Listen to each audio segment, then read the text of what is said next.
Bonjour et bienvenue dans ce 86e épisode de DevApps, podcast consacré à l'actualité, au développement et à l'architecture des technologies.net. Nous enregistrons aujourd'hui cet épisode le 26 octobre 2022 en direct de Microsoft Teams, comme depuis déjà quelques semaines maintenant.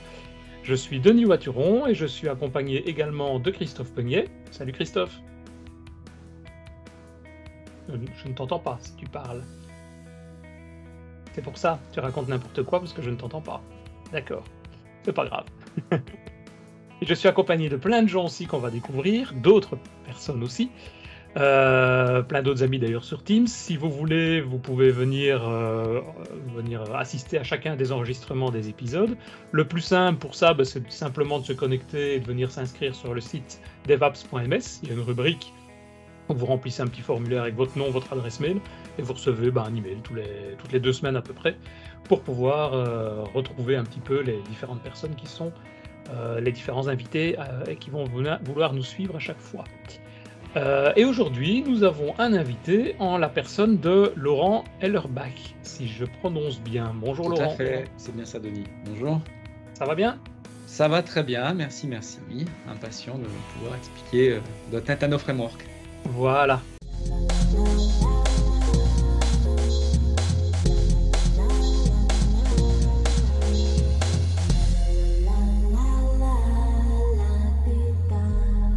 Tu vas effectivement venir nous parler de Nano Framework. Avant ça, juste peut-être pour te présenter très rapidement, tu travailles, dis-moi si je me trompe, d'après ce que j'ai vu un petit peu sur ton profil LinkedIn notamment, tu travailles chez Microsoft depuis plus de 25 ans. C'est Et ça. tout au long de ta carrière, tu as été soit un spécialiste du marketing avec un hobby technique, soit l'inverse. C'est ça. Et pour le moment, tu es dans quel côté alors? Là, j'ai quasiment plus du hobby marketing du tout, là, pour faire simple. C'est ça. C'est vraiment Donc, technique. que de la Donc, je technique, ouais. suis dans une équipe d'engineering chez Microsoft qui s'appelle Commercial Software Engineering. Et en fait, ce qu'on fait, c'est des projets en co-engineering avec nos plus grands clients, Ouais. autour principalement de technologies qui sont Azure, et puis Azure aussi, puis on fait aussi Azure. Et Nano Framework, c'est en quoi? En complément alors? Ou bien tu fais ça Alors, en Nano double aussi? Framework, c'est un projet dans lequel je suis entré complètement de point de vue communautaire. Ok, puisque c'est un projet complètement communautaire. J'expliquerai un peu par qui c'est géré et tu verras, c'est complètement indépendant de Microsoft. Maintenant, c'est sûr, j'ai un pied dans Microsoft aussi. On a fait beaucoup de travail pour travailler avec .NET IoT, qui là, pour le coup, est une librairie gérée par Microsoft, qui est communautaire aussi, avec lequel on a des personnes non Microsoft qui ont des droits de commit. C'est le seul repository d'ailleurs de .NET comme ça. Je pense que c'est un modèle qu'il faut généraliser d'ailleurs. On a des API qui sont alignées, etc. Donc là, l'idée, c'est vraiment, on est sur la partie T de IoT, le Things, les petits trucs, c'est des petits machins comme ça. Là, j'ai un petit ESP32, ça, c'est même pas l'équivalent d'un PC des années 80, pour faire simple. Tu vois, sauf que il y a une carte Wi-Fi, tu peux te connecter au réseau, tu peux du coup te connecter à Azure, on en parlera un petit peu évidemment. Ouais, c'est ça. Et voilà. Sympa. Eh ben, écoute, on va te laisser la main. On va t'interrompre certainement régulièrement. N'hésitez Quand pas vous d'ailleurs voulez. aussi, tous ceux qui sont là, de lever la main et comme ça, on peut directement poser des questions à toi directement pour pouvoir obtenir des Exactement. réponses. Et Christophe, il lève déjà sa main. Christophe. Justement, en fait, j'espère que tu vas en parler, mais .NET Nano Framework et .NET IoT, je vais confondre. Tu pourras parler de la différence. C'est qui est dans l'un, qui est dans l'autre. Ouais, je vais en parler. Je vais en parler un petit peu. Laisse-moi introduire un peu Nano Framework et je vais parler des différences entre .NET IoT et .NET Nano Framework. Ok. Mais pour faire très simple, .NET Nano Framework, c'est nano, ça marche sur des trucs comme ça. Ok. Et .NET IoT, ça marche sur des trucs comme ça, qui sont déjà beaucoup plus grands. Ça, c'est un CPU. Ça, c'est un MCU, c'est un microcontrôleur. Donc, Nano Framework pour les microcontrôleurs. .NET IoT avec un vrai système d'exploitation en dessous, un Linux ou un Windows avec des GPIO. C'est pour un truc dans ce genre-là. Pour un plutôt type CPU. Nano Framework, MCU. Les API sont alignées. C'est pas tout à fait le même .NET à l'intérieur. J'y reviendrai. Merde, j'ai fait tomber ma carte. Puisque tu peux pas faire tourner un truc aussi grand qu'un full .NET dans un petit machin comme ça. Donc, on fait des compromis. On découpe en petits morceaux, on fait plein de petits nuggets, de façon à ce que tu aies que ce dont tu as besoin. C'est clair.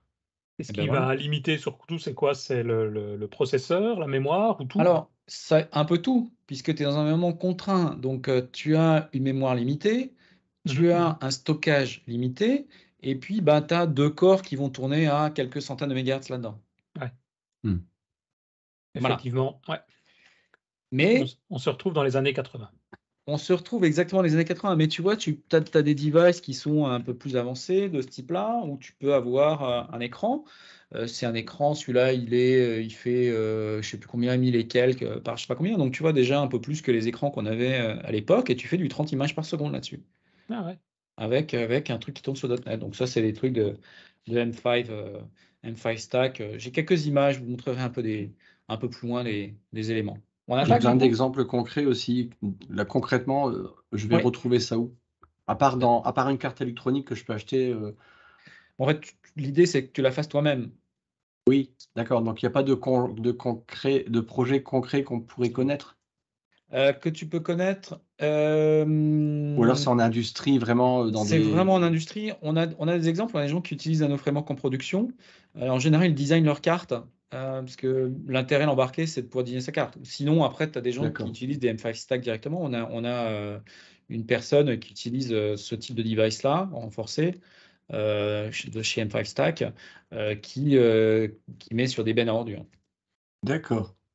Il connecte des bennes à ordures. Et il connecte ça à Azure pour gérer la totalité. Ça marche sur batterie. Il y a pas mal de choses de ce type-là. OK. Et je peux en montrer un petit peu après. Je repositionne un peu le parcours de nos frameworks, ce que c'est, etc. Et tu me reposes des questions après? Denis, c'est marrant, mais je crois que j'ai pris ton micro. Non, j'étais muté. Alors évidemment, ça marche moins bien. On n'a qu'un micro parce qu'on n'a pas beaucoup de budget. Ils ont un micro pour deux. Moi, j'ai mon micro tout seul, hein, t'as vu. Donc, juste NanoFramework, pour revenir un peu sur ce que c'est communautaire. Là, vous avez l'équipe, la Core Team. Je reviendrai après sur quelques chiffres un peu plus loin, mais en gros, il y a 5 personnes à la Core Team et les 2 principaux fondateurs, c'est Peter et José. Et José est, je dirais, une des personnes principales autour de NanoFramework. Il connaît tout de A à Z. Moi, je ne connais pas tout de A à Z. Il y a des trucs que je ne connais pas vraiment, qui sont vraiment sur des bas niveaux, des trucs un peu trop compliqués en C, au C++. Je contribue aussi dans ces couches basses. Et puis, on a d'autres personnes après, comme Robin, Adrien, qui ont beaucoup œuvré sur, d'un côté, des éléments autour de certains chips, comme les STM, de l'autre, Adrien, qui a fait les premiers portages, par exemple, de NanoFramework sur les ESP32. J'y reviendrai un peu après. Donc, c'est une équipe communautaire qui a grandi aussi avec le succès de NanoFramework. J'ai des chiffres après pour donner quelques idées aussi de l'accélération qu'on a eue récemment autour de ça. Donc, c'est communautaire, c'est complètement open source.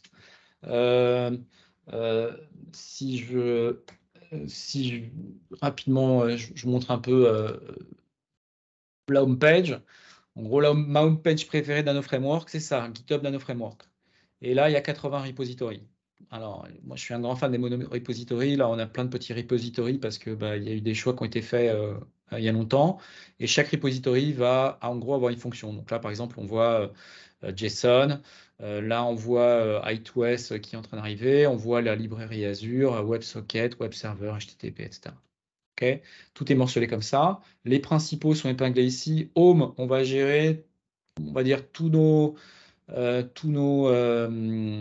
issues principalement.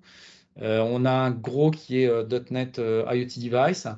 Donc là, pour rejoindre une question tout à l'heure par rapport à .NET IoT, c'est les mêmes bindings. Enfin, en tout cas, il y a une partie des bindings qui sont communs. Sauf que là, à chaque fois, il y en a un par... il y a un nugget, on va dire, par élément pour que ce soit le plus petit possible et que ce soit saucissonné. Et du coup, les API sont alignés. J'y reviendrai un petit peu après, mais on a aligné ça. Donc voilà, c'est communautaire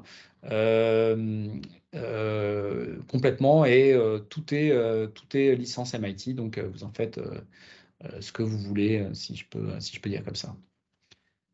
Pour revenir, pour avancer un petit peu, hop, je vais passer celle-là. L'idée qu'on a derrière Nano Framework, c'est vraiment de pouvoir donner la possibilité aux développeurs .NET d'écrire du code dans des petits trucs comme ça embarqués, qui en général sont réservés à des développeurs C++. Et je dirais avec un niveau de performance qui est quand même relativement élevé. On a des outils de benchmark qu'on a ajoutés récemment qui nous permettent de mesurer justement ces performances. Alors évidemment, on est plus lent que si tu écris quelque chose en C++ nativement de bout en bout et que tu n'as qu'une boucle optimisée de A à Z. Mais pour la plupart des scénarios, on n'a pas à rougir des performances dessus. Et on a tout un tas d'API qui sont communes avec .NET, qui sont alignées. Alors, pourquoi je dis aligné? Par exemple, dans .NET Nano Framework, on n'a pas de generics. Donc, on va pas avoir des applications, des API qui sont en générique. On va avoir des applications, on va avoir des API qui sont non génériques, par exemple. OK. Donc, c'est pas le même framework que .NET et c'est pas le même compilateur non plus. C'est le même compilateur. Ah, d'accord. C'est le même compilateur. On compile d'abord .NET, enfin le C# en IL, et puis après, on enlève de l'IL des éléments pour avoir quelque chose qui est beaucoup plus petit. Je le montrerai après, je montrerai ce qu'on génère, et comme ça vous donnera une idée. Mais du coup, ça permet en fait de réutiliser toute la chaîne de debug, enfin ça permet de réutiliser tout un tas de choses quand même.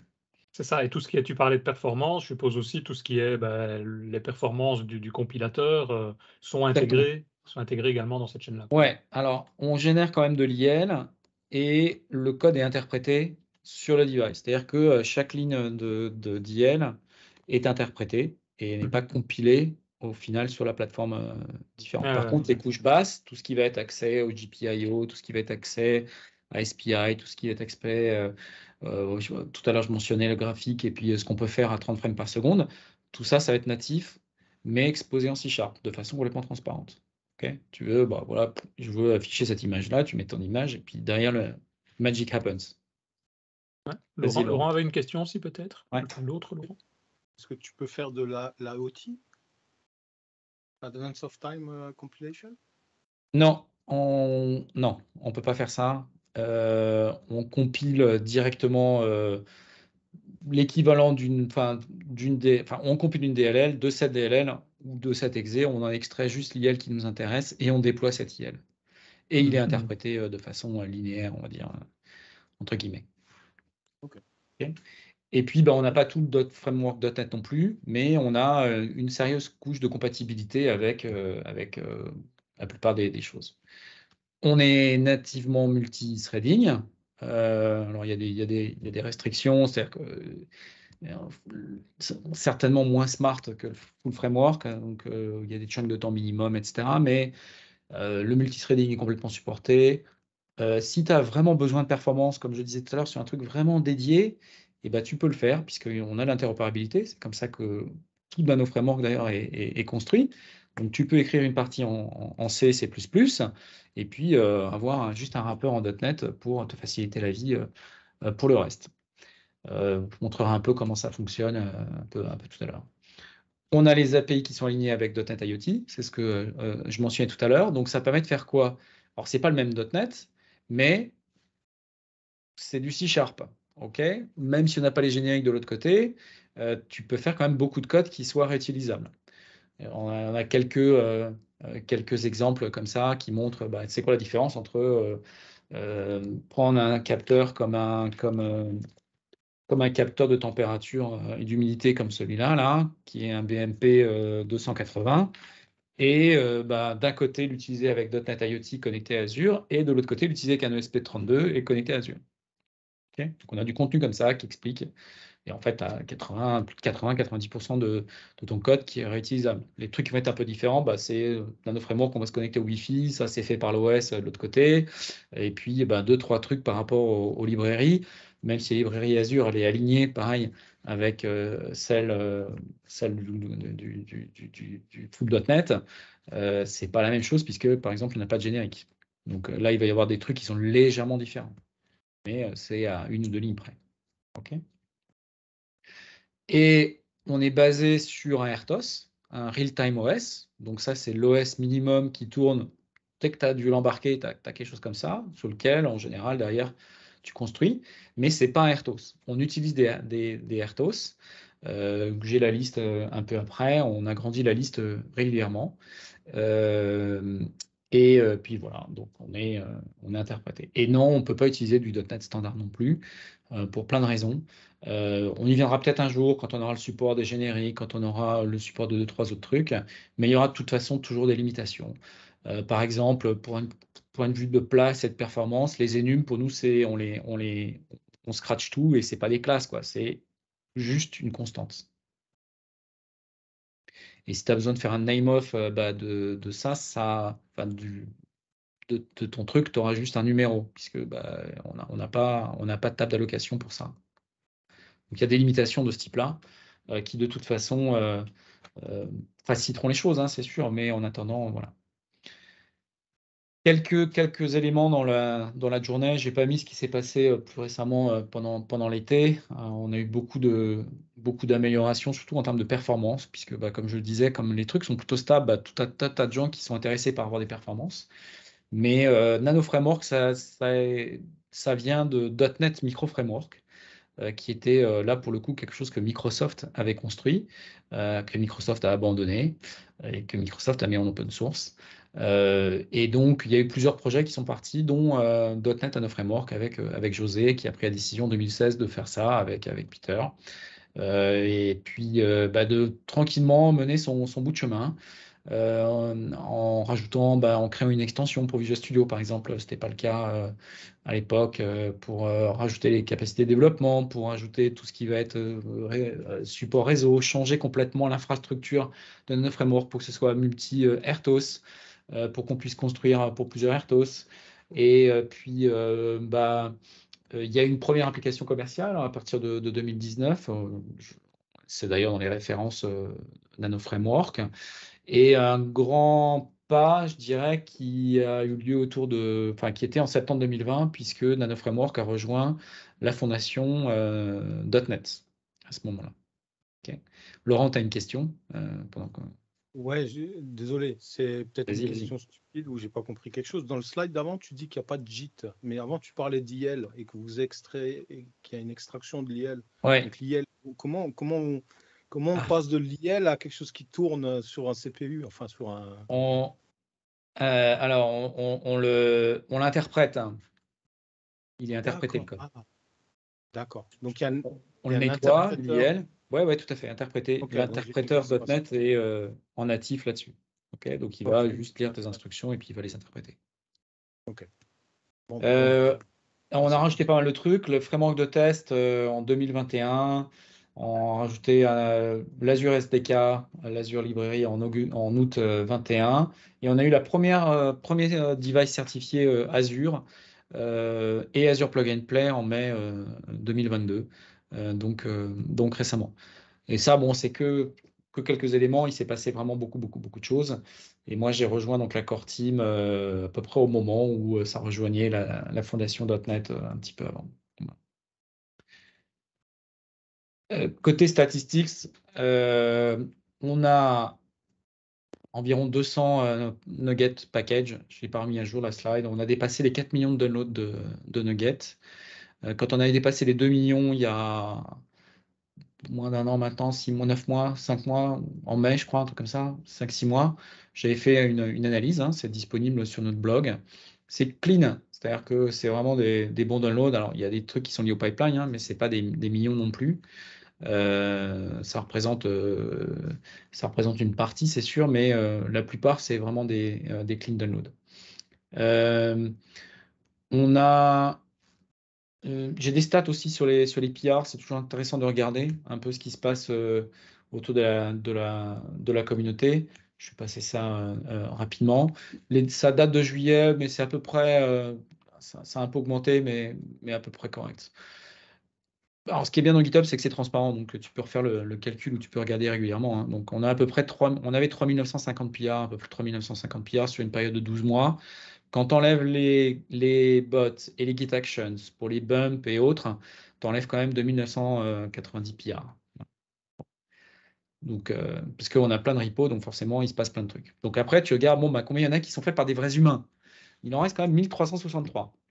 Donc ça fait quand même une moyenne, tous les jours, de 2,7 pillards par jour, tous les jours de la semaine. 365 jours par an. Quand on enlève les gens de la core team, donc quand on enlève José, Peter, moi, Adrien, il en reste quand même 370. On en fait beaucoup, hein, pillards quand même dans la core team. Il en reste quand même 370. Ça fait quand même un pillard par jour, tous les jours, par quelqu'un de la communauté. OK? Ça fait du boulot. À revoir, Ça fait du boulot. vérifier. Moi, tous les jours, j'ai des peer reviews parce que je revois aussi ceux de José et ceux des autres. Hein, donc, tous les jours, ça fait beaucoup de PR à revoir. Et on applique beaucoup on essaie de s'attacher à faire des bonnes peer reviews, à les faire rapidement, à donner un feedback rapide pour que ce soit mergé rapidement aussi. Parce que sur .NET IoT, on est beaucoup plus lent. Hein, je fais aussi partie de la core team, on est beaucoup plus lent. Et puis c'est vrai que tu fais ton PR, tu as un peu de feedback, après on en discute, machin, ça prend du temps. Et puis il se passe vite 15 jours, un mois. Sur Nano Framework, on met un point d'honneur vraiment, on review le PR dans les 24 heures, quoi. Et tu as toujours un feedback très rapide. Donc c'est un vrai boulot. Et du coup, finalement, puis on aide des gens à faire leur premier PR. Hein. Moi, j'en ai aidé pas mal. Ils ne savent pas comment faire, ils ne savent pas forquer, cloner, machin, tout ça. Il faut tout expliquer. On a la doc aussi, on les aide évidemment. Et parfois, c'est des petites choses, mais voilà, ils reviennent et puis ils ont envie et puis ils se sentent bienvenus et aimés. Donc ça, c'est important. On a un channel Discord très actif, plus de 2000 messages par mois, et puis ça grossit, les dates, ça date de juillet, on a encore dû prendre au moins 10-15% là-dessus. Et puis on a un vrai engagement, ça marche très bien. Beaucoup de support dessus. Donc au-delà de la core team, hein, il y a pas mal de monde aussi. J'avais fait les stats récemment. On a en gros une vingtaine de personnes quand même qui contribuent vraiment plusieurs fois et régulièrement. Puis on a à peu près 80 contributeurs par an au total quand on compte tout le monde. Donc ça marche plutôt pas mal. Ça donne une idée aussi un petit peu de ce qu'on a autour de Nano Framework. Donc évidemment, majorité c'est des PR hein, avec des commits et puis du code review. Pas beaucoup d'issues. On garde les issues Nano Framework que pour des problèmes. Le reste, on dit écoute, tu discutes dans Discord plutôt que d'ouvrir une issues. Donc c'est pour ça que c'est relativement bas. Mais on les gère aussi, c'est-à-dire que derrière, on les a prioritisés. On essaie de ne pas en garder trop d'ouvertes, de les fermer quand même, puis d'adresser les problèmes. Après, il y en a qui restent forcément ouvertes longtemps, il y a des trucs qui sont plus compliqués. Mais du coup, c'est pareil, ça fait partie de. Je pense que c'est une bonne pratique communautaire. Je trouve que ça marche plutôt pas mal.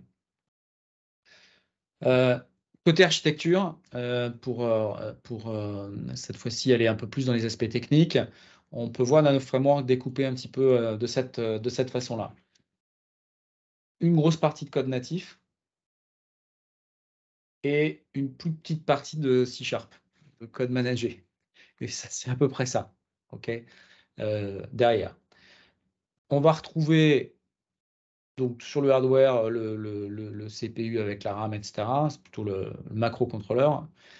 Une partie qui est un HAL, c'est assez classique maintenant, hein, Hardware Abstraction Layer, une Platform Abstraction Layer.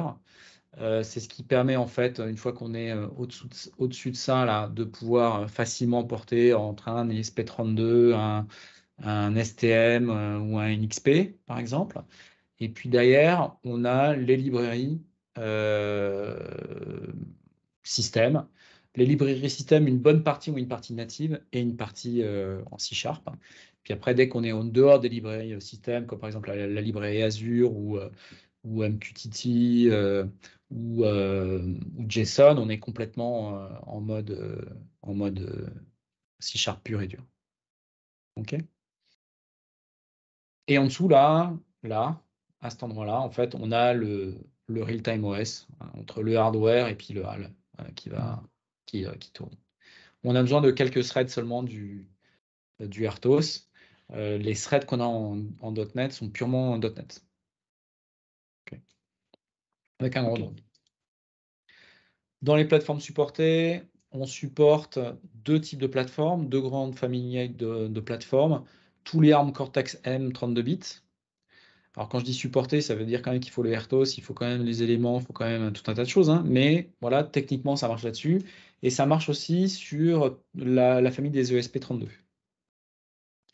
Ça, c'est les 2 grandes familles de processeurs qu'on a aujourd'hui.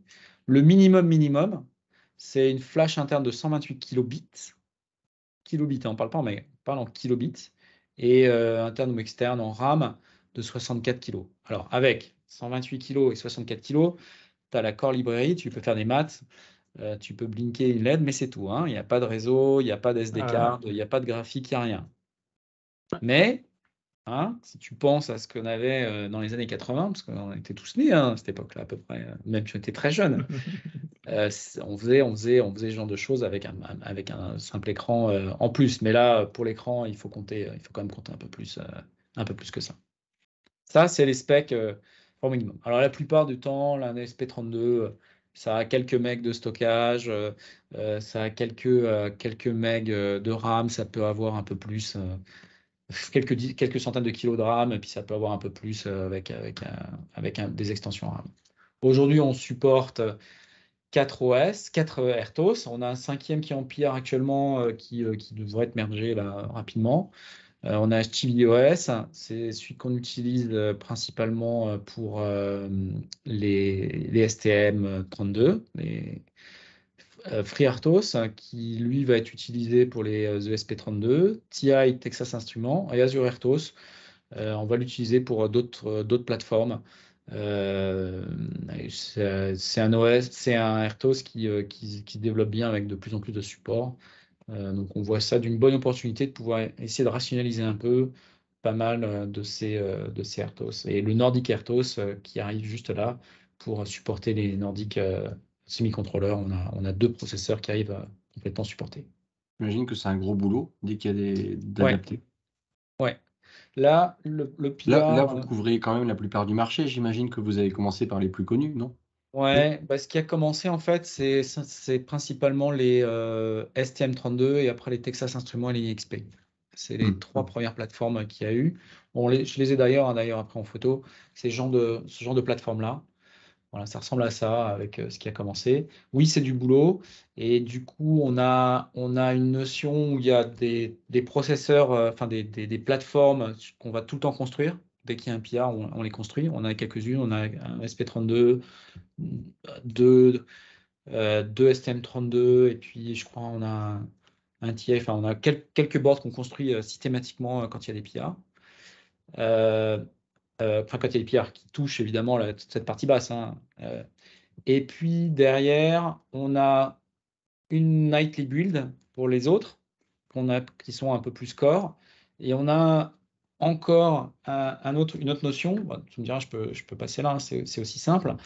Donc le NF Interpreter, il est où? Je l'ai là. Donc c'est là où on a en fait toute cette partie core. On a les modules ici, tu vois, donc ça c'est les boards qui sont supportés dans la famille STM, les NXP, les Texas Instruments. Et puis derrière, tu as un peu plus de détails ici sur ce qu'ils ont, ce qu'ils n'ont pas. Et on a un autre repository qui est Community Target, où là, bah, en fait, c'est basé en général sur des targets qui vont exister. Tu construis ton propre board et puis tu vas partager ce board-là. Moi, j'en ai fait un. Je sais pas si je l'ai quelque part là. Je l'ai pas là. Je sais même plus lequel c'est là-dedans. C'est un de ces boards-là, un de ces petits boards-là. Le P-by-Stick, là, c'est celui-là, le P-by-Stick. Donc voilà, c'est des petits boards sympas. Il n'y a pas de networking, mais c'est nickel pour avoir un petit écran LCD de base. Des choses comme ça. Typiquement, c'est utilisé pour quel type? Tu as des exemples d'applications, je veux dire, industrielles que tu connais, qui utilisent ça? C'est quoi? C'est la Tout à fait. localisation? C'est quoi? Alors, on a, laisse-moi ici, je vais y arriver plus facilement. On a.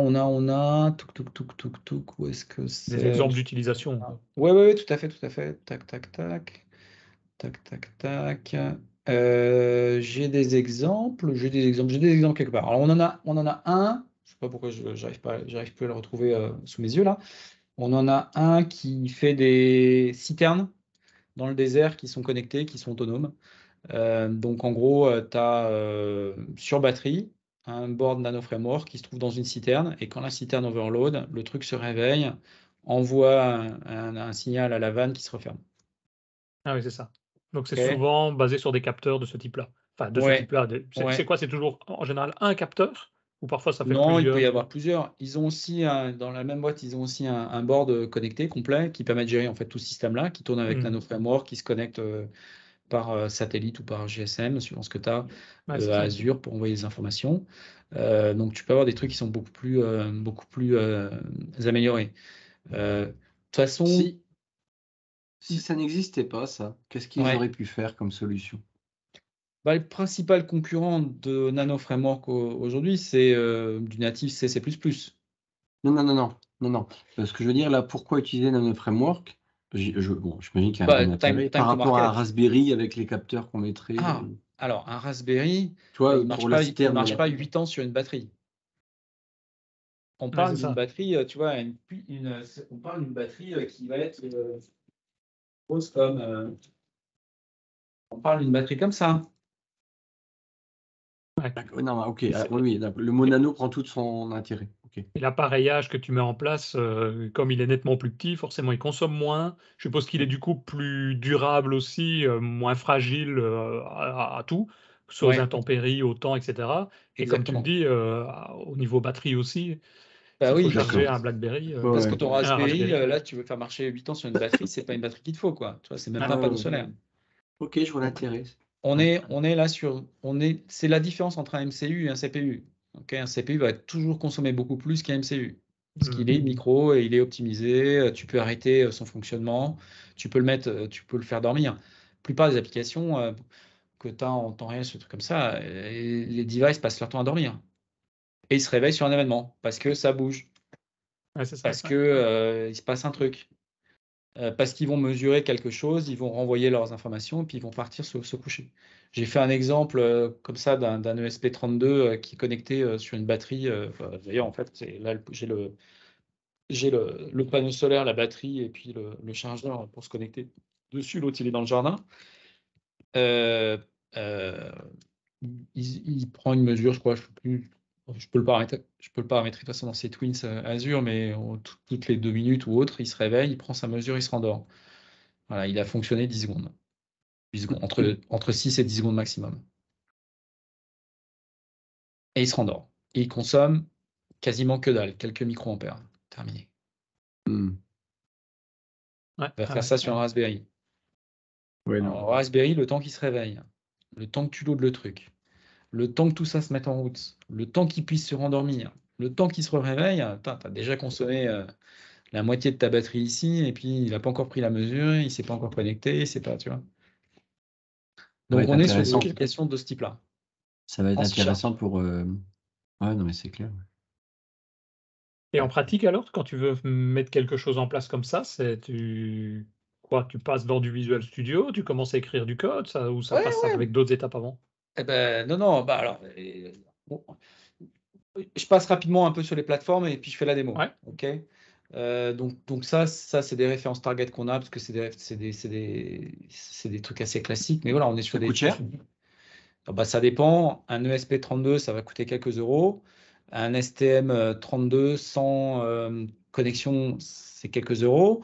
Et puis là, quand tu vas être sur un board, je sais pas, un board un peu plus communicant. Un peu comme celui-là. Si tu le designs toi-même, tu vas avoir quelques dizaines d'euros, ça dépend. Mais ça peut monter jusqu'à quelques centaines d'euros aussi. Si tu rajoutes un écran, si tu rajoutes connectivité, si tu rajoutes tout un tas de trucs. Oui, ça coûte pas cher. Ok. Donc on a, tu vois, des targets un peu de tout type. Maintenant, le prix dépend vraiment. Un M5 stack basé sur un ESP32, Ça coûte une quarantaine, cinquantaine d'euros, même pas, une trentaine d'euros. Ça dépend des capteurs que tu prends, ça dépend du pack que tu prends, ça dépend de ce que tu prends. Mais en gros, tu vois, pour aller le M5 Core 2, je sais plus, il a 20, 30, trentaine d'euros, un truc comme ça. Tu as un écran touch, tu as un processeur dedans, tu as connexion Wi-Fi, tu as un lecteur de carte SD. Ah, tu peux t'amuser déjà. Tu peux faire clignoter des LED.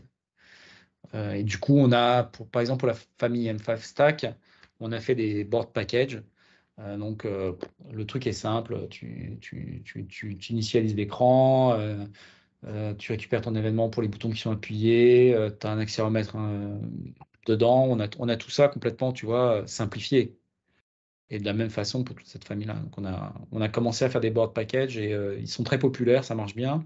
Le jour où on a un truc qui ne marche pas dans le M5 Stack parce qu'il y a un truc qui ne s'est pas bien mis à jour, etc., dans la minute, il y a quelqu'un sur Discord qui dit ça ne marche plus. Parce qu'il a fait sa mise à jour de Nugget ou je ne sais pas quoi, et puis ça ne marche plus, j'ai un problème, ça marchait hier, machin.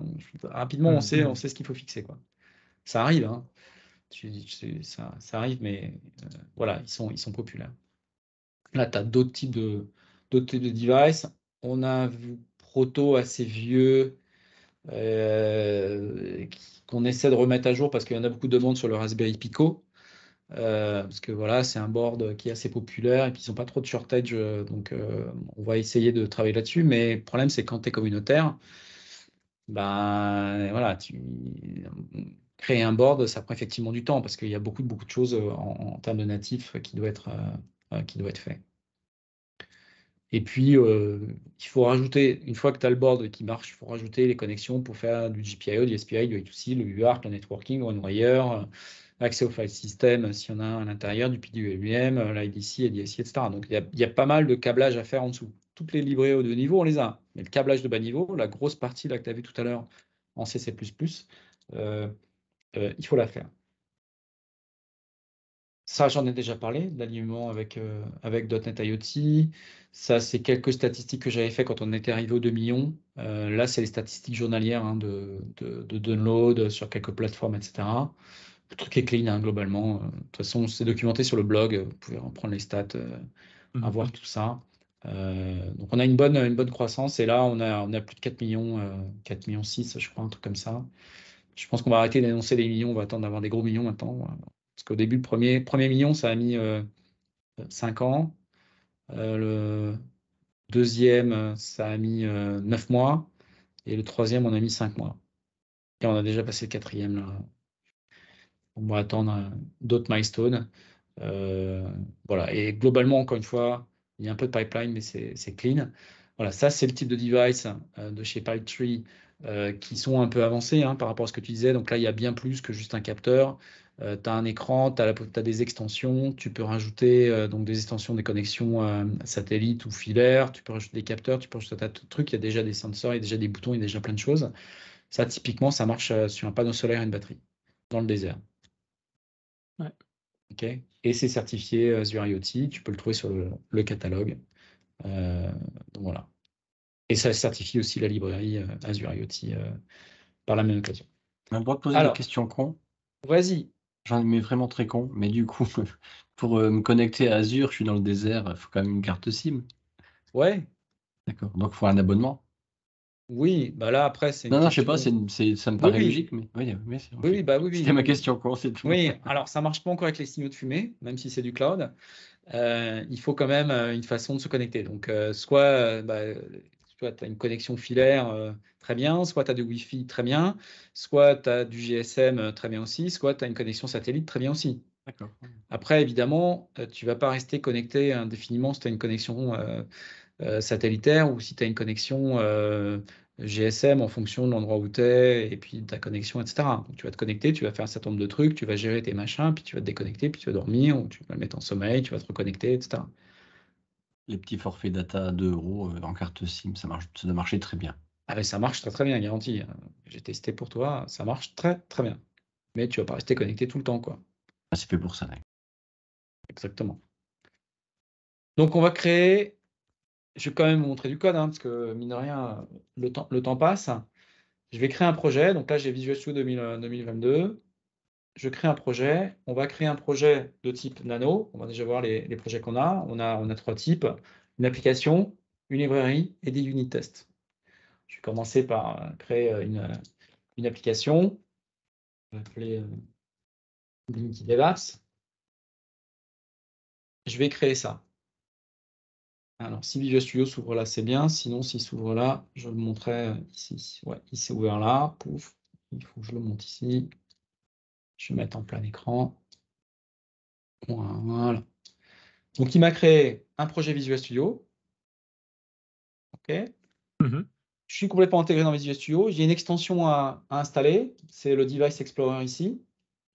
Ce Device Explorer, en fait, va me permettre de trouver les devices qui sont connectés. Donc là, automatiquement, il m'a trouvé mon ESP connecté. Pourquoi? donc, tu vas directement développer en se connectant sur le device, quoi. Ouais. Bah oui. Ouais, tant qu'à faire, c'est mieux. Hein. donc là, normalement, on a des commandes qui permettent de le flasher. Donc Nanoff, c'est plateforme SP32, il va trouver automatiquement ce que c'est. Serial port, c'est le COM3 parce que je l'ai vu de l'autre côté. Et puis on va faire un update. Et là, du coup, ce qu'il va faire, c'est qu'il va chercher dans le repository Alors, il va se connecter là-dessus, il va regarder quel type de SP c'est. Magiquement, il va trouver ce que c'est, en théorie. Et puis, en théorie, il va le flasher aussi. Et puis, après, une fois que j'ai fait ça, je peux déployer autant d'applications que je veux sur mon processeur. Je peux redévelopper, je n'ai pas besoin de reflasher, je n'ai pas besoin de faire cette manip-là. Cette manip-là, je la fais, j'ai mon ESP tout neuf, tout beau, tout propre, je le branche, je le flash. Denis, par rapport à ce que tu disais, mais tu aurais pensé qu'il y aurait une sorte d'émulateur? Ouais, par exemple, oui. Est-ce qu'il y a des émulateurs? Alors oui, on en a un et qu'on utilise pour les unit tests. Ah ben ouais. Je crée un unit test tout à l'heure. Parce que les unit tests, on peut les faire dans un pipeline, donc dans un pipeline dans Azure, par exemple. Tous nos buts de système sont dans Azure. Ou on peut aussi runner les unit tests, exécuter les unit tests sur un device comme ça. Sur un petit peu fait comme ça. OK, tu verras, je change un endroit, je dis déployer sur le device plutôt que le truc. Je lance mon unit test et magiquement, ça marche comme ça. Donc là, on a notre device qui apparaît. En bon développeur, j'adore les nuggets. Donc, on peut regarder les nuggets. Ouais, tu vas choisir celui que tu as besoin, quoi, en fonction de tes besoins. Donc, l'intérêt d'avoir plein de petits nuggets, c'est que ils prennent moins de place. Donc là, on a tous les nuggets dont je peux avoir besoin. Et je sais que je vais avoir besoin du GPIO. Système de device GPIO. Je l'installe. Donc, tout comme tu fais, tu vois, en développement traditionnel. Et là, je vais l'avoir dans mes nuggets installés. OK, il m'a installé le runtime events qui est nécessaire quand tu veux avoir des événements sur les changements de PIN et choses comme ça. OK, donc tout simple, transparent. Ce qu'on a aussi, et comme ça, je vais montrer ça. On a des exemples. On a beaucoup d'exemples. Tu vois, on a beaucoup d'exemples. On les a catégorisés il n'y a pas longtemps avec un petit niveau d'épices pour les trucs qui sont plus pour les débutants que pas les débutants. Et puis là, on est vraiment avec que des débutants. Donc, on va faire Blink Your First LED. J'ai mon projet qui est déjà tout fait ici. Je vais simplement aller, parce que je connais le truc, je vais simplement aller copier ce qu'il me faut. Je sais que j'ai un ESP32, donc je vais juste récupérer ça. Je vais récupérer 2 trucs. Je vais récupérer le GPIO controller ici. Je vais faire un bon développeur qui commence. Copier-coller, copier, coller. Et on va copier-coller l'autre aussi. J'ai un comme ça. Ouf. Copier. Mon Visual Studio ici. C'est vrai que de toute façon, c'est du C#. Tu crées une variable, tu crées un objet GPI controller et tu l'installes ici et c'est parti, quoi. Exactement. Et puis là, je vais copier-coller ce truc-là. Là, on est sur du C#. Ouais, c'est ça, ouais. Trouve-moi la différence avec du C# qui ne soit pas Nano Framework, là. Zéro différence. OK. Je peux même mettre des génériques, mais si je mets des génériques et que je compile, il ne va pas aimer.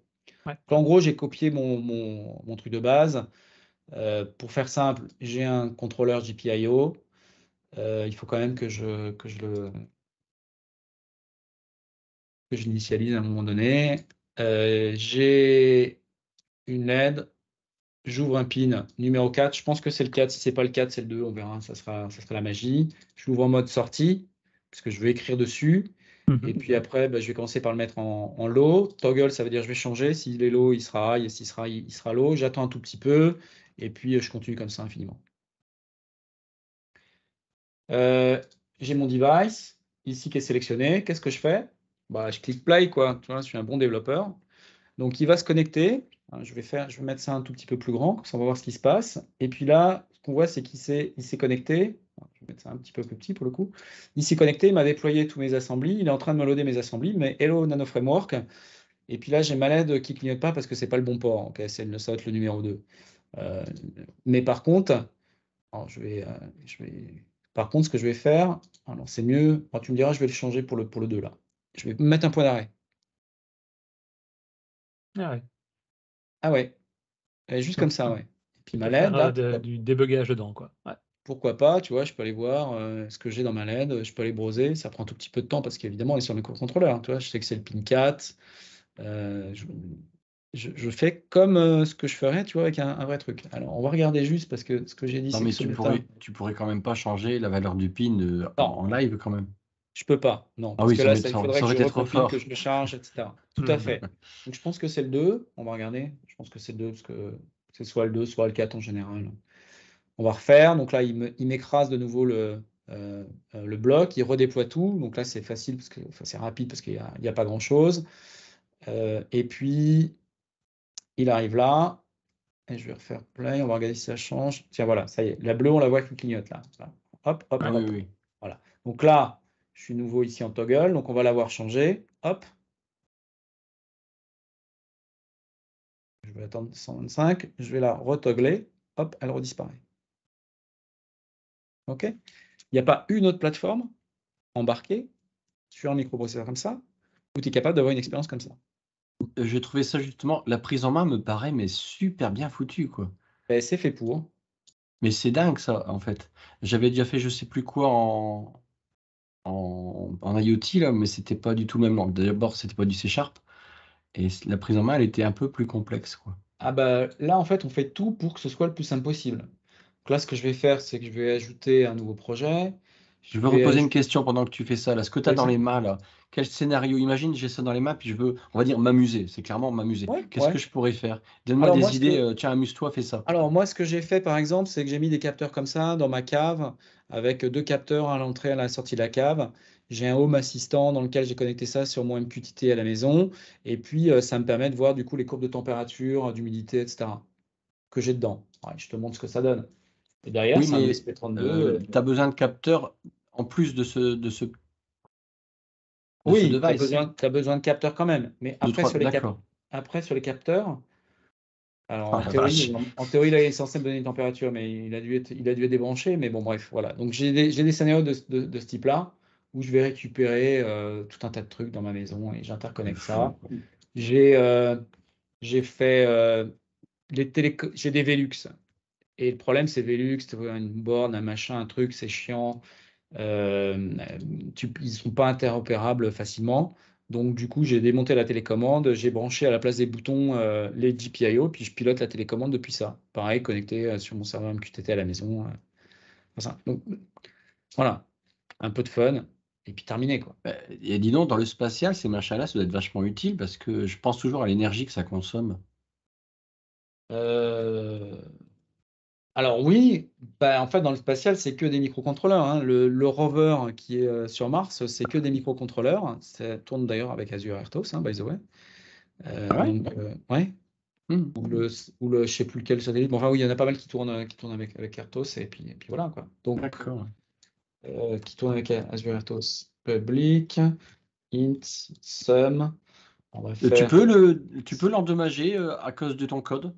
Non. Alors, oui et non, c'est-à-dire que tu as toujours un moyen de le reflasher. D'accord. Tu as toujours un moyen de le reflasher d'une façon ou d'une autre. Il y a un petit bouton, tu appuies le bouton, machin, ça remet le truc et puis tu peux le flasher. Le pire scénario, c'est qu'il est dans une loupe où il reboot sans arrêt, sans arrêt, sans arrêt, sans arrêt. Donc du coup, tu le remets dans ce mode-là et tu le reflashes avec l'anoff. Et puis, petite manip, il faut être bon dans le timing. Mais en gros, ça permet de le faire ça, de le remettre normalement. Donc non, ils sont difficiles à briquer, ceux-là. Oui, voilà, oui. Tous, ils sont de plus en plus difficiles à briquer. Et puis on va faire ici int. Non, on pourrait pas jouer sur de la tension de je sais pas moi. Alors, si, là, tu peux le. Moi, j'en ai cramé déjà parce que forcément, ils sont pas branchés correctement. Et puis, non, au niveau code, je parle bien. Le code, c'est-à-dire? Il n'y aurait pas un système de code où tu balancerais je sais pas, où tu changerais. Non. Non. Tu balances là, du 12 volts alors qu'il ne supporte qu'un volt et demi. Quoi. Non, pas ça, mais je veux dire, je sais pas, tu t'envoies plein de trucs sur la LED 4 et puis c'est la LED 4, bah non, c'est Out of Africa. Et... Non. Là, tu peux pas. Ce que tu peux faire, c'est évidemment quand tu fais un branchement électrique. Oui. Ok, c'est pas grave, on gérera ça différemment. Donc là, il m'a mis mon test, mais pour une raison que j'ignore. Tu peux faire un test unitaire. Est-ce que la lampe s'est bien allumée? Non, parce que tu peux pas vérifier sur le hardware physiquement. Okay. Par contre, tu peux faire un test hardware où tu écris dans un GPIO, tu connectes sur un autre GPIO et tu vérifies que l'autre GPIO est bien la valeur que tu as écrite. Ça, c'est un test hardware. Ah vache.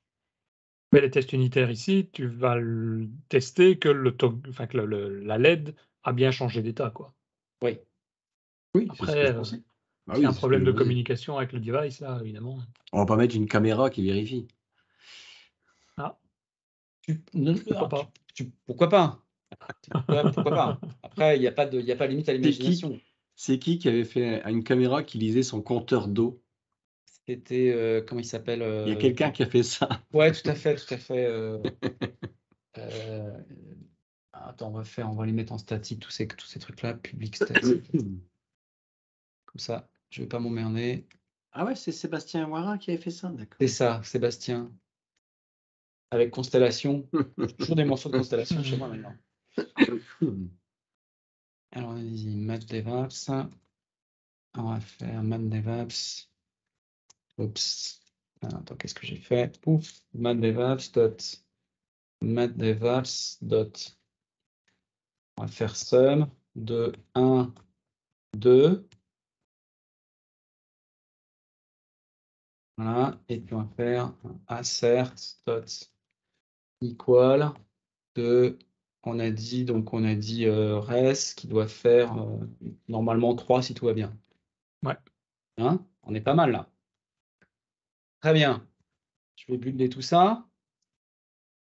Je vais aller dans mon test Explorer. Alors, voilà, hop, merde, pardon. Non. Il m'a trouvé mon test. Ici. Alors pourquoi? Ah oui, parce qu'il faut. Je n'ai pas reparamétré. Il faut que je lui dise que je veux utiliser un spec. Tout. Select Solution Arrangement Pack Setting. Le code du test, il va tourner sur la carte. Hein. Oui, alors je vais le faire tourner dans les deux façons. Alors, attends, parce que là, du coup, j'ai pas créé mon. Alors, si il est là, mon NanoRun spec, où est-ce qu'il est, mon NanoRun? Pourquoi je ne l'ai pas là? All files. Bah, je l'ai ici. Unit test. Ah oui, pardon. TMP. Il est unit test. Run settings. Open. Voilà. Et normalement, il aurait dû être un peu plus content. Peut-être compilé. Ouais, c'est ce que je voulais faire, mais attends, je vais juste rouvrir Visual Studio, je vais pas m'emmerder. Je pense que c'est un petit glitch parce il n'a pas voulu créer le projet proprement. J'ai pas dû mettre à jour mon extension récemment, etc. Et du coup, les projets un peu différents. Et normalement, ils vont réapparaître. Et en théorie, je devrais pouvoir. Voilà, c'est bon, je devrais pouvoir les re-runner. Il a trouvé, c'est bon. C'est juste le coup du run settings. Tac. On va les runner. Donc là, il va me les runner virtuellement. Il va me les runner avec un Win32 application. Parce que c'est par défaut? Parce que c'est par défaut. Maintenant, regarde. J'ouvre ça. Je change ça pour true. La vache. Et je vais faire run. Et là, pour le coup, tu vas voir, ça prend beaucoup plus de temps. Parce que qu'est-ce qu'il est en train de faire? Il est en train de se connecter là-dessus. Il est en train de me le déployer. Il est en train de me le runner là-dessus. Et il va récupérer les tests, les résultats. En théorie, et il va faire ça pour chacun des tests? Ouais. Alors, c'est un peu plus smart que ça, en fait. Hein. C'est-à-dire que là, ce qu'il fait, c'est qu'il va prendre toute la solution de test, la déployer dessus et runner tous les tests. Tu ne peux pas en runner juste un. Il y a quand même un truc. Parce qu'en fait, le truc derrière, c'est que tu peux faire des tests que sur des DLL. Parce qu'en fait, architecturalement parlant, on a un runner de test en fait, qui tourne là-dessus, qui est le seul exe avec le seul point d'entrée. Et puis derrière, il va appeler tous les tests, il va regarder, etc. Mais on a les trucs sympas, on a les inline, on a tout ça qui a été rajouté depuis que j'ai fait le framework de test qui permet de faire les tests. Donc, on peut faire des tests sur du vrai hardware. Donc là, ce que j'aurais pu m'amuser à faire, par exemple, pour te montrer que ça marche vraiment sur le hardware, c'est par exemple, dans ma classe ici, alors attends, il faut que je rajoute ici le GPIO. Je vais te faire clignoter le bouton, tu vois, comme ça au moins, tu verras au moins une fois. Ça, tu verras que ça tourne vraiment sur le hardware. Ça, il n'y a pas photo. GPIO, System Device GPIO, install. Alors, moi, j'ai une autre question alors. Ouais. Donc, dans le mode hardware, je peux comprendre comment ça marche. Ouais. Tu changes l'état de la LED, elle clignote, ça tourne dans Ouais. l'hardware, ton IL qui est interprété, etc. etc. T'envoies les tests aussi. Maintenant, Ouais. quand tu l'as dans l'autre mode, là, hardware false, Ouais. qu'est-ce qui se passe? Comment tu simules ces GPIO et tout ça?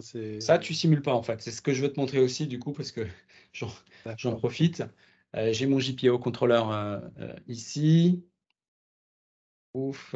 Alors attends, parce qu'il me semblait l'avoir ajouté proprement quand même dans mon truc là. GPIO controller. Pourquoi il n'est pas installé là aussi? GPIO, système GPIO, GPIO. C'est pas le bon using? Non, bah, je vais le rajouter à la main. Écoute, system device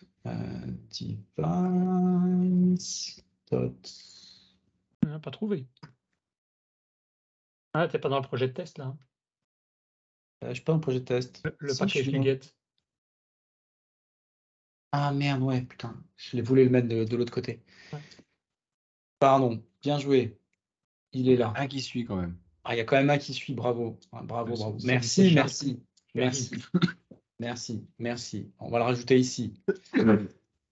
Alors, public void blink. Le statique aussi, parce que pour le coup. Pourquoi je tape deux fois mon truc là? Public statique. Je fais vraiment crade, mais bon. Statique. On va mettre celui-là là-dedans. Là, pour le coup, ça marche. Je reprends juste mon petit bout de code ici avec ma LED. Je vais enlever le while true parce que pour le coup, on veut que ça clignote juste une fois en passant dedans. Hein. Donc celui-là, on l'enlève. Donc là, il va ouvrir mon contrôleur, il va fermer mon machin. Et puis, je vais faire ça propre. Ouais, moi, je n'ai pas besoin de faire ça propre. Voilà. Donc là, en théorie, quand j'appelle cette fonction-là, depuis mon test, il devrait, depuis ce test-là, il devrait le faire clignoter sur le hardware. Et on va voir ce qui se passe, évidemment, d'un point de vue quand on est dans le software. Donc là, on est sur mon mapdevops.blink. On est d'accord, dans ton CS proche, tu es à true. Ouais, là, je suis à true. Hein. mon nano run statique là. Il est là, il a trop. OK. Ouais. Donc, je recompile, je retourne dans mes tests. J'ai bien mon nouveau LED qui apparaît. Hein, coordonnées. On va faire play. Donc là, il va me déployer tout mon bordel. Là, ça prend un peu plus de temps, parce qu'il se connecte, il déploie, il est en train de tout mettre dedans, en train de tout runner. Et donc là, l'IL du test est aussi dans la board. Et ouais. Donc là, on l'a vu passer. OK, vous l'avez vu clignoter. Pas du pipeau. Je mets ça sur false. Et là, pour le coup, quand je vais refaire play, que doit-il se passer? Que va-t-il se passer? Il va râler. Ah oui, d'accord. Il va râler. Et là, il me dit, désolé mon gars, parce que là, quand même, on fait ça propre, tu vois, donc il y a tout le message. Il me dit, mais moi, mon gars, là, je suis désolé, mais mon firmware, il supporte pas de GPIO. OK. Donc, on a écrit des unit tests pour faire des tests, par exemple, sur serial port, sur GPIO, etc. Pour éviter qu'ils faillent dans le pipeline. On peut les skipper quand le hardware n'est pas supporté, par exemple, ce genre de choses. On a une fonction init à l'ancienne pour les anciens tests de framework. Et puis, du coup, si c'est pas bon, on skip et ça skip tous les tests. OK? Tout simplement. Pas mal, pas mal.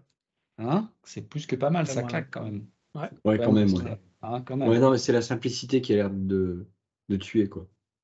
Et j'ai tout fait en live, j'ai juste fait, il y a pas de, j'ai pas pris de code, j'ai juste copié-collé les 5 lignes de code du sample et c'est tout. Il faudra que tu me donnes des liens éventuels pour voir où on peut retrouver tout ça. Ouais. Et peut-être aussi où on peut même acheter, peut-être pour si on veut avoir, je sais pas s'il existe des kits de démarrage. On a fait une page dans les docs, où on a quelques recommandations de type de board, etc. Donc je te passerai tout ça, il n'y a pas de souci. La plateforme de test, effectivement, la façon dont ça fonctionne, c'est que on va tout déployer sur le device. Donc on a on a une bonne intégration dans VS Test. Vous avez vu, c'est nickel, c'est propre. Tu as les petites vertes, les rouges, etc. Alors on peut pas faire de code coverage parce que code coverage, ça nécessite d'instrumentaliser, de récupérer ces données-là aussi, et c'est vraiment trop lourd, quoi. Là c'est vraiment lourd.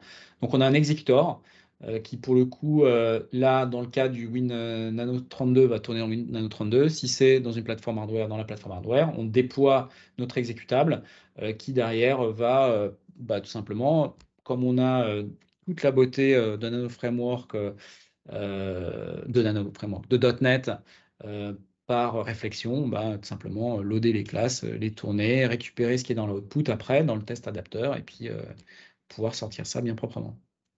OK?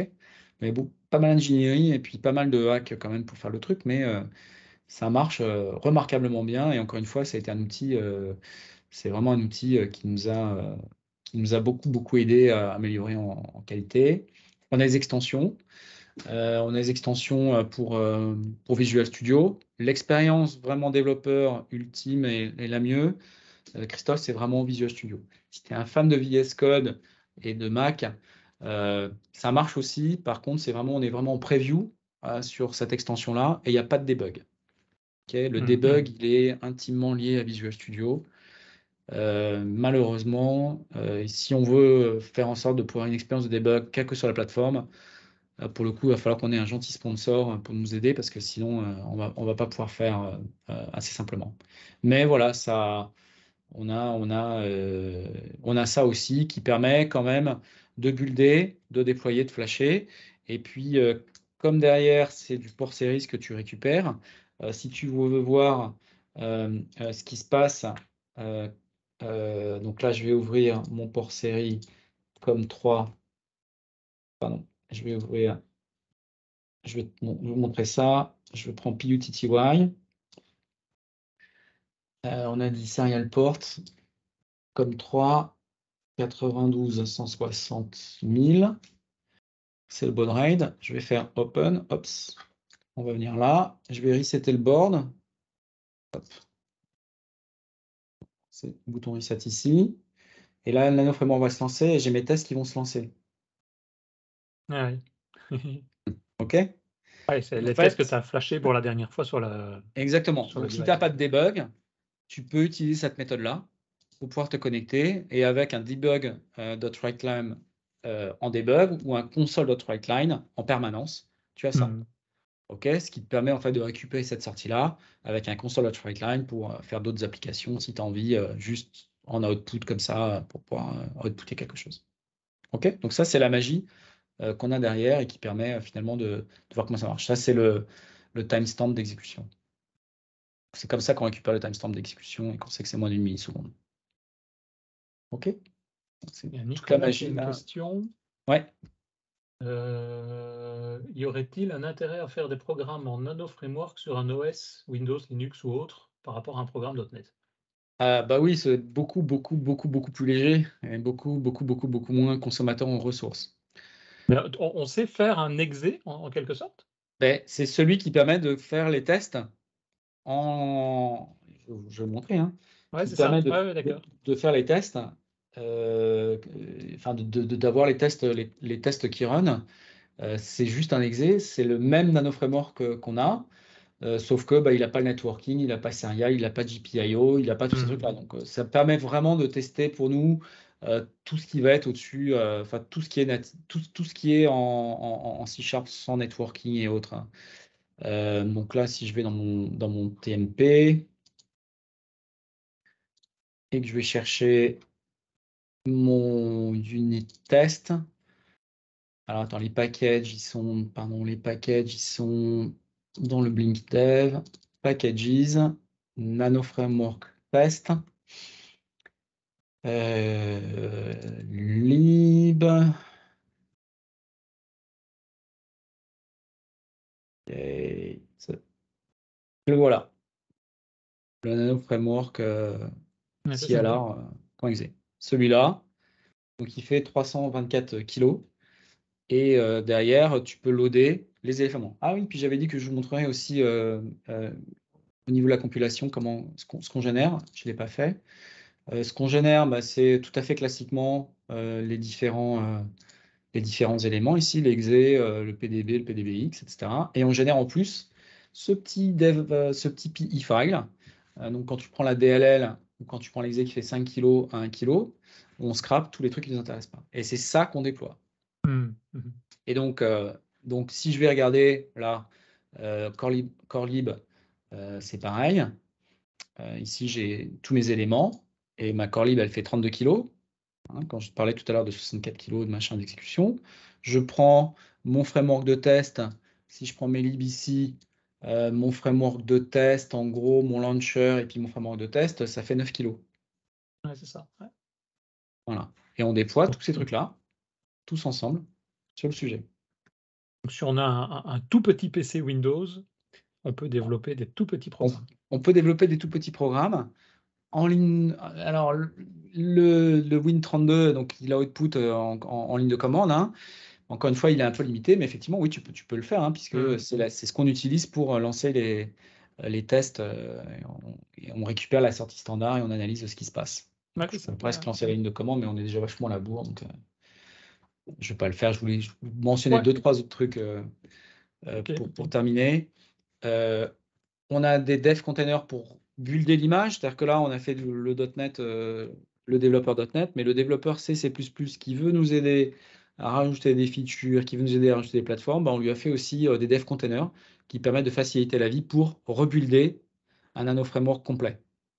OK, donc ça, c'est pareil, ça facilite la vie parce que tu as 50 000 trucs à installer, c'est différent en fonction des plateformes. Alors même si on a ça pour Win32, enfin pour Windows, tu n'as pas forcément envie de polluer ta machine avec tous les trucs de tous les constructeurs, quoi. Parce que là, il y a vraiment un paquet.